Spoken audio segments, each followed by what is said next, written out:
Assalamu alaikum, my dear students. Hope you all are fine.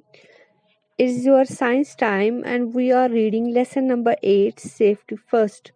Today, your topic is on page number 75, and it is about electric shocks.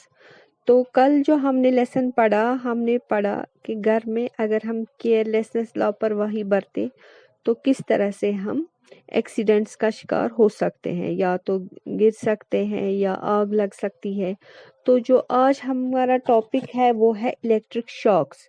जब घर में electricity या बिजली से जुड़ी कोई भी खराबी हो तो हमें शॉक लग सकता है, बिजली का करंट या जिसको हम कह सकते हैं झटका लग सकता है। तो ये किस तरह से हो सकता है और इसको हम कैसे अवॉइड कर सकते हैं, यानी हम इससे कैसे बच सकते हैं, कैसे आप इन चीज़ों से बच सकते हो। समझ आया आपको? तो क्या है आज आपका टॉपिक? Electric shocks. बहुत सारी फायर्स आग जो घर पे लगती है वो क्या वजूहात उसकी होती है? या तो हमारी जो इलेक्ट्रिक वायरिंग, हमारी जो बिजली की तारें घर में है, या तो वो खराब हुई होती है या उनकी सही कंडीशन नहीं होती है, तो उससे एक्सीडेंट्स होते हैं, आग लग जाती है। अगर कोई भी इलेक्ट्रिक चीज़ यानी बिजली से कोई भी सामान जैसे कि टोस्टर्स का इस्तेमाल हम करते हैं, आयरन इस्त्री का इस्तेमाल करते हैं, या इलेक्ट्रिक केटल वगैरह होती है, अगर वो डिफेक्टिव हो यानी अगर वो ख़राब हो गई हो या अगर हम उससे प्रॉपरली हैंडल नहीं करें तो उससे वो हमारे लिए ख़तरनाक साबित हो सकती है। समझ रहा है आपको? यानी अगर उनमें कोई प्रॉब्लम हो, बिजली से चली कोई भी चीज़ या उसमें कोई प्रॉब्लम आ गई हो या हम उससे प्रॉपरली हैंडल नहीं कर रहे हो तो वो हमारे लिए ख़तरनाक साबित हो सकता है। इससे क्या होता है, इलेक्ट्रिक शॉक भी हमें लग सकता है, हमें करंट लग सकती है या घर में उससे आग भी लग सकती है। अगर कोई भी डिफेक्टिव चीज़ हो तो उससे घर में आग भी लग सकती है। ऐसे इलेक्ट्रिक शॉक से बचने के लिए हमें क्या करना है? बहुत सारे मेजर्स यहाँ पे दिए गए हैं, उनको हमें फॉलो करना है। तो पहला स्टेप क्या है? हमें किसी भी इलेक्ट्रिक फिटिंग्स या किसी भी जो इलेक्ट्रिक से कोई भी सामान चलता हो बिजली से, उसको हमें गीले हाथों से टच नहीं करना है। यानी कहीं पर भी स्विच अगर हमें ऑन करना है या किसी भी इलेक्ट्रिक सामान को छूना है तो गीले हाथों से हमें नहीं छूना है, हमें अवॉइड करना है।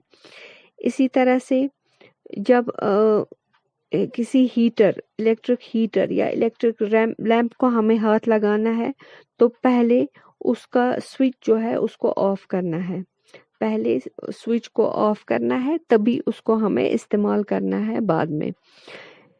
अगर हमें कहीं पे लगे कि हमें शॉक लगा, इलेक्ट्रिक शॉक लगा, हमें करंट लगा, झटका महसूस हुआ या छोटी सी आग की लपट निकलती है कभी, अगर खराब हो गई हो कोई चीज़, तो उस वक्त क्या करना है?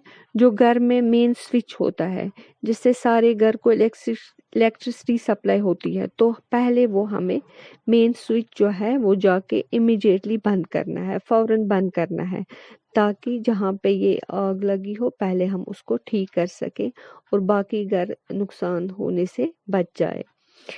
इसी तरह से अगर हम गीले फर्श पे आप खड़े हो, आप कोई भी अगर गीले फर्श पे खड़ा हो तो उस वक्त उसको स्विच को हाथ नहीं लगाना है या स्विच ऑन नहीं करना है, कोई भी बिजली का स्विच ऑन नहीं करना है जब हम गीले फर्श पे खड़े हों। तो ये थे कुछ मेजर्स जिनको फॉलो करके हम एक्सीडेंट्स को बचा सकते हैं। ये इसमें जो भी अंडरलाइन वर्ड्स हैं इनकी आप स्पेलिंग्स अच्छे से लर्न करोगे। अब हम इसकी रीडिंग करते हैं। Electric shocks. Many fires are the result of faulty or inadequate electric wiring.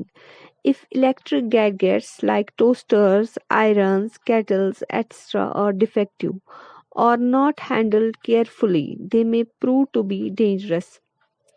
They can cause a severe electric shock or cause fire in the house.